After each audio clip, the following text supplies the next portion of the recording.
Hey everyone, it's Brian from Sideline Shenanigans. I have the East Side Blazer head football coach, Alyx Brandewie. Coach, welcome to Sideline Shenanigans.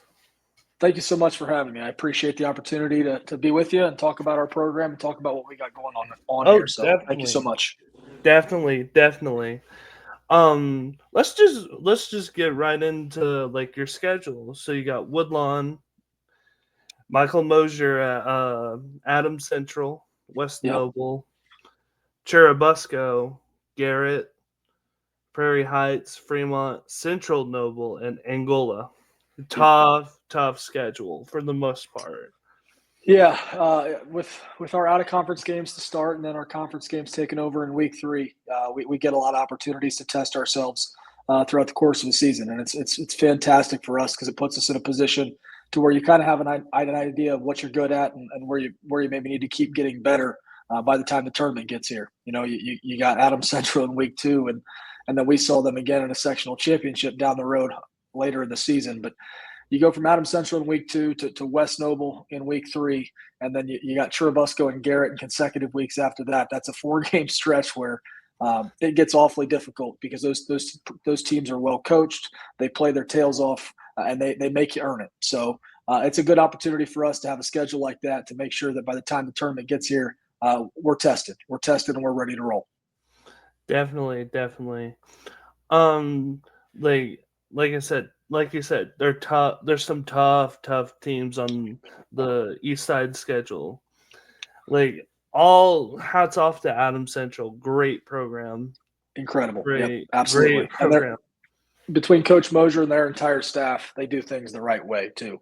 Hmm. In everything they do, they are first class, and so I really, being a two-way sectional opponent with them, they're kind of the measuring stick, and it certainly helps when the measuring stick is not only a really good football team, but first class and absolutely elite human beings also. Absolutely, coach. All right, we're gonna get into your coaching philosophy here. Yeah. So, the typical first question when we talk about coaching philosophy is usually, what led you to become a coach? Was there a person or a place that really showed why you want to be a head football coach? Yeah, absolutely. There's really a couple of experiences throughout the course of my life that kind of led me down this path. So I grew up in Minster, Ohio, small town in west central Ohio, about 40 minutes south of Lima. And I played for two coaches there, a football coach and a baseball coach. My football coach was a man named Whit Parks, and my baseball coach was a man named Mike Wiss. And both of them were absolutely pivotal role models in my life, right? And people that kind of showed me what it's like to lead a program and to set an incredibly high standard for yourself and an entire group of young men all at the same time and to live it every day. So from a very young age, I had those people out there kind of as role models showing me what it's all about. And then as a young coach, developing, I was fortunate enough to spend a year working at my alma mater for Coach Garen Stokes, who had won a couple state titles there, been a state runner up there at Minster High School in Ohio, and spending a year under his wing and just seeing the way he went about his business on a day in and day out basis and the way that he never ever settled, that there was always a chase, a pursuit, a relentlessness to him. Kind of gave me that last little piece to kind of say, all right, I think I want to go be a head coach. So that was the 2019 season that I spent with Mm. Coach Stokes, and then obviously those two role models I had from when I was a player, and then I got my first head coaching job in 2020, and now we're getting ready for year six. So the time has certainly flown by, but it's been a heck of a lot of fun. Oh, excellent. I think that's great. How do you handle conflict among your coaching staff? Yeah, so if there's a disagreement and they happen, everybody sees something on film and kind of has an idea for how to attack it. We're really fortunate that we spend Saturday mornings. We don't bring kids in on Saturday mornings. We meet with kids and watch film on Mondays right after school. So on Saturday mornings, it's just us as a staff. And the first thing we do is we watch last night's game and go through and kind of evaluate, what went well and where we need to get better.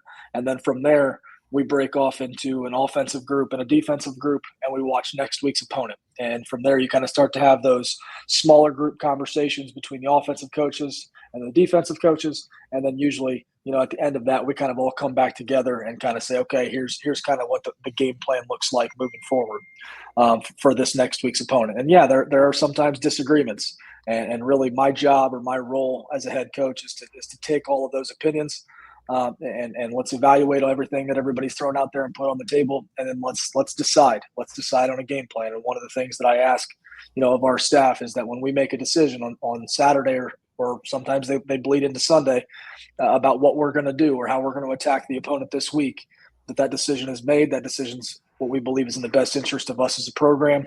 And so we're all going to pull the same direction, right? It's the same conversation we have with the kids.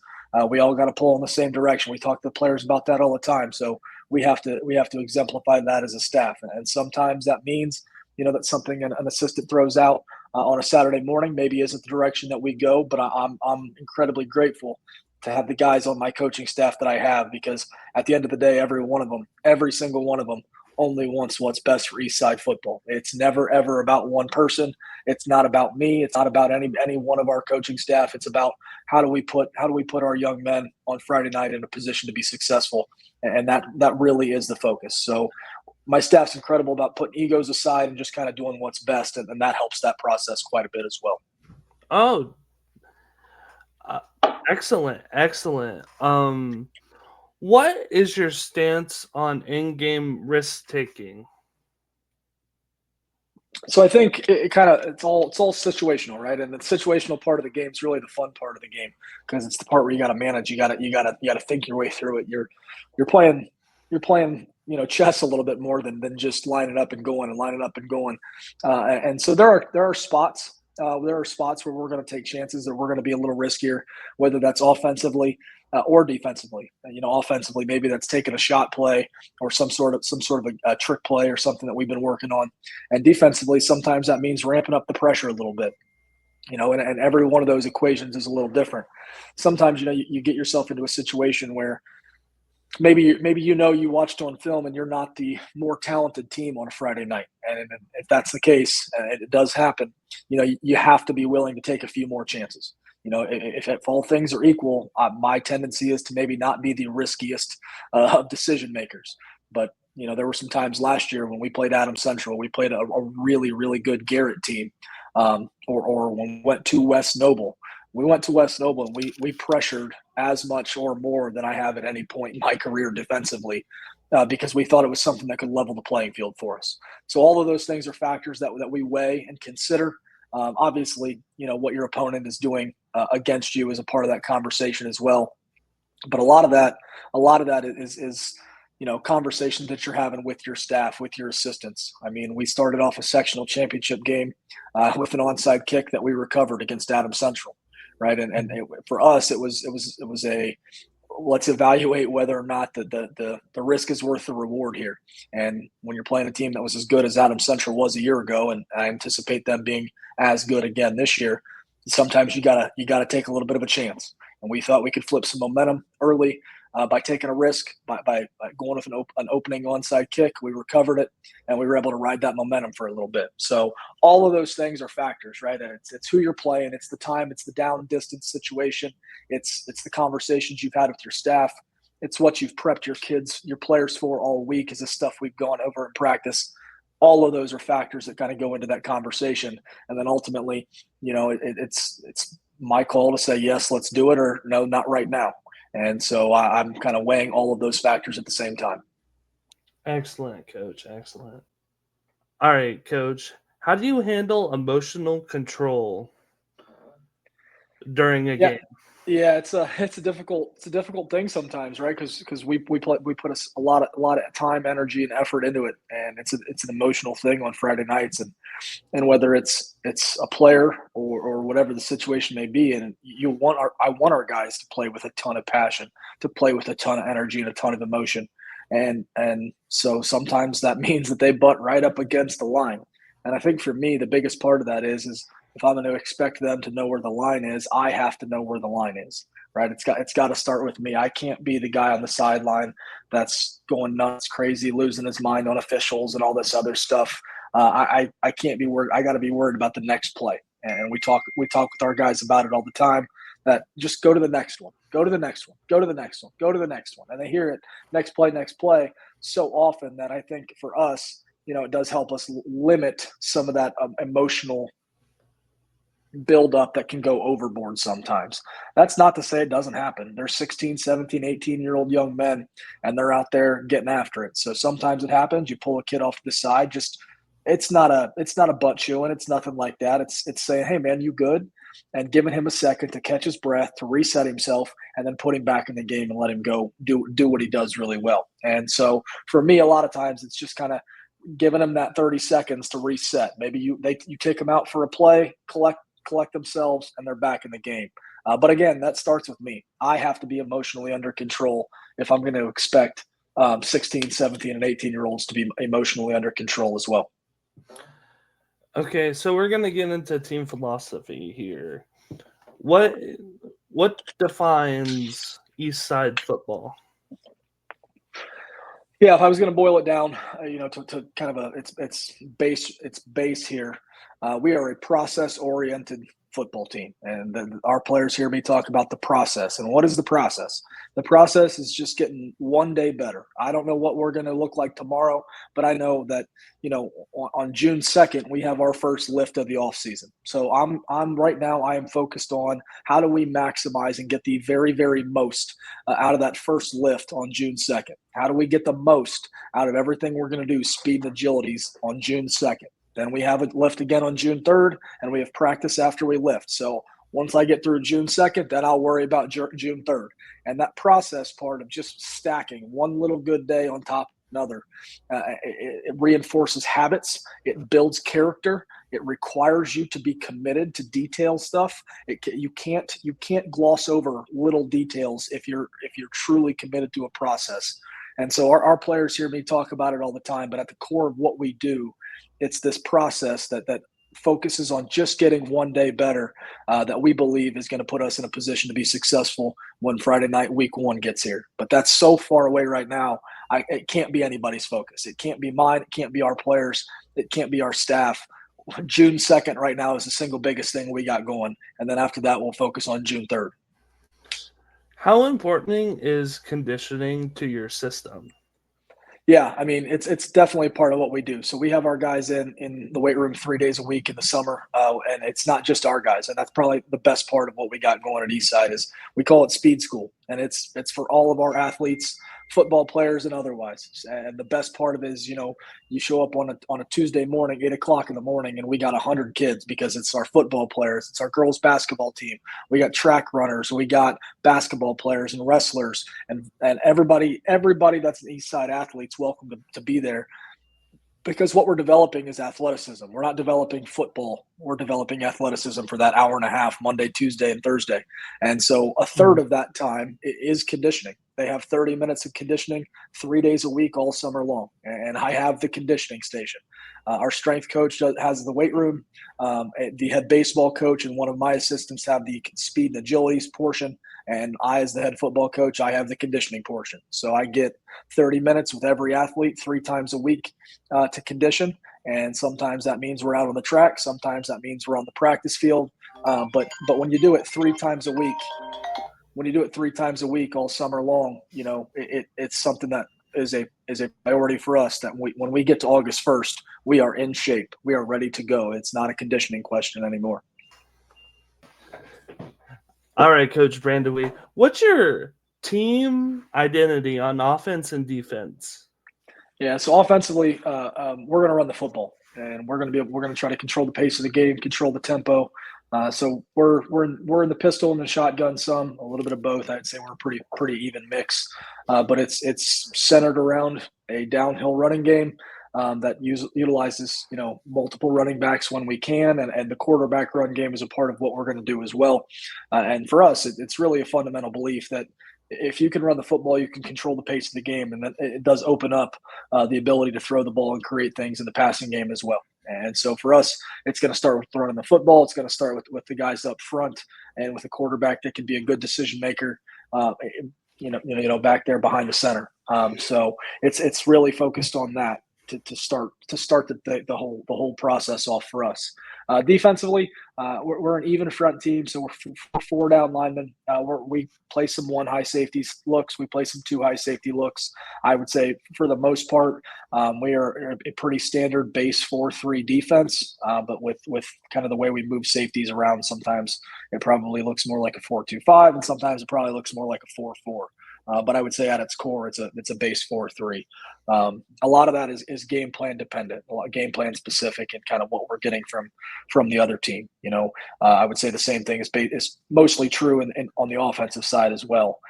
We have a lot of different formations that we utilize. I would say for the most part, as an offensive staff, we do a pretty nice job of kind of narrowing that down by the time Friday night gets here to kind of here's the 3 or 4 formations that we're going to operate the most out of.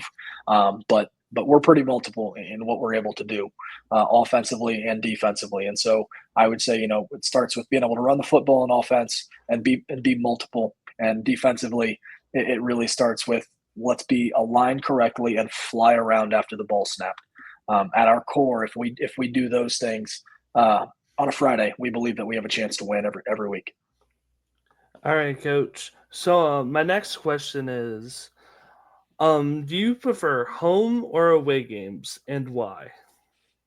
Oh, I much prefer home games. I much prefer home games. But part of that is I love, and I'm trying to get better at it. I'm not always as good at it as I'd like to be, but I'm trying to get better at taking a second on Friday night to turn around and look at what's going on behind me, because we are incredibly fortunate, and I'm extremely grateful for the amount of support we get from our community, from our school community, from our parents, from our families, from the people that have been invested in Eastside football long before I got here, and will be invested in it long after I'm dead and in the ground. Like it is a way of life on a Friday night in Butler, Indiana, that Eastside's playing, and you go to the game. And so I'm trying to get better at turning around and just taking that in just for 2-3 seconds on a Friday night, because a home game at Eastside is pretty cool. It's a pretty special event for our kids to get to run out there on the field and to look up and have their moms, their dads, their cousins, their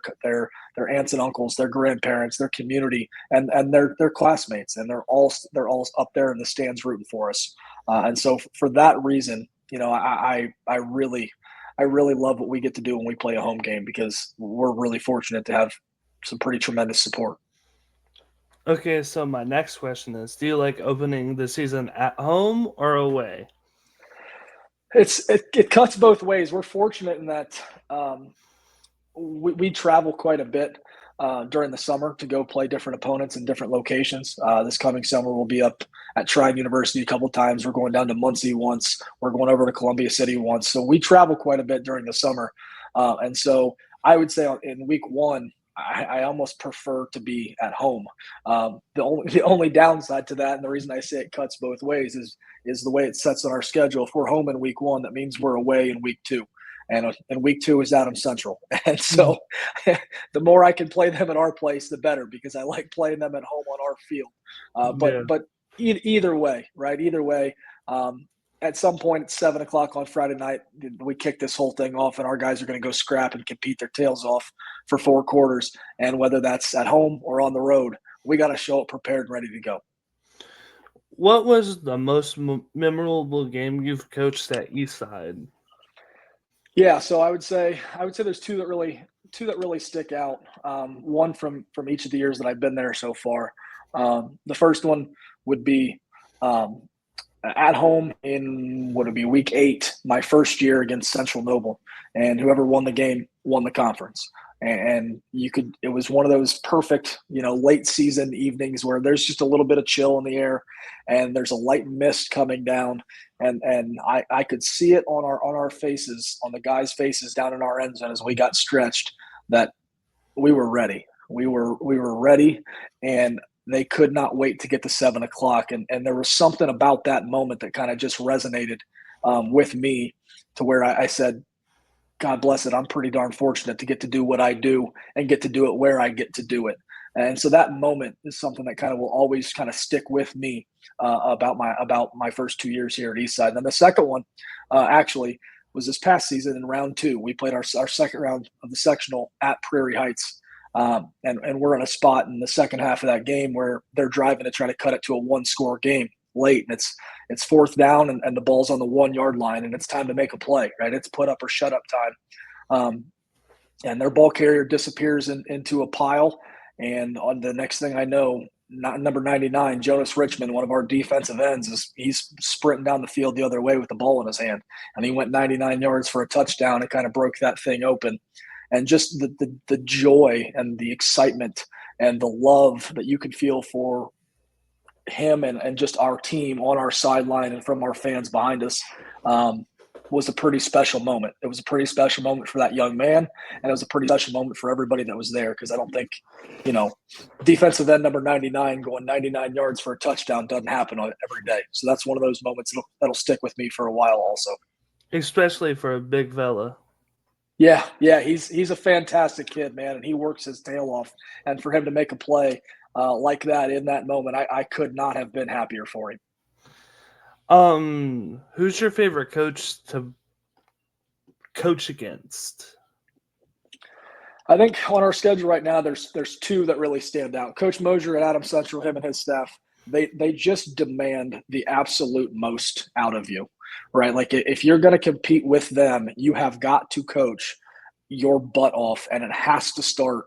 You can't wait till 7 o'clock on Friday night to start coaching your tail off, or you're going to get beat. And it's got to start. It's got to start the previous Friday night. The second that game is over, you have to start preparing, because you know that you're going to get their best. And I appreciate that about them tremendously, that they demand your best. They absolutely demand your best if you're going to compete, play a good football game against Adams Central. The other one is Paul Sade at Churubusco. And really, that's a program-wide thing where they are going to scrap and claw and fight you for every square inch of a football field for 4 quarters.